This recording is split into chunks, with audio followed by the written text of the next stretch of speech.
برسه سêdarê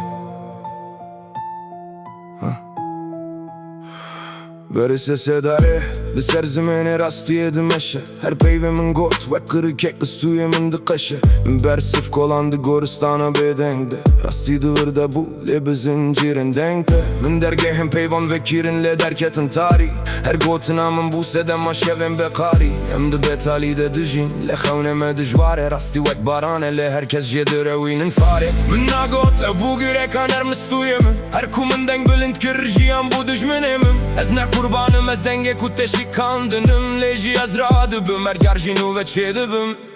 The news feels like a crown when you speak the truth. Betrayal feeds your silence while it kills your youth.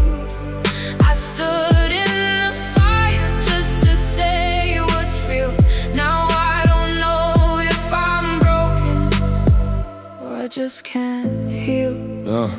ورثنا تنتله او هشته دقفلينه هر قاف كنتو راستي دي بيجي دنياته بقفلينه من سياسته بيفان خسنا في دل شكستي هر بي بو شهر هر بدنگي بو بستي ام من بار ميرينه دكن ناوه ويجيان لدي بن وين عبده هي قيرينا بزمان من دنگ خوابت وكفر دعابده لبقران وك ميرينه دناف خوده تدو بيجي الساخم لي وجدان من شكستيه از لبر مرنه نمام از ناف خود وندامه.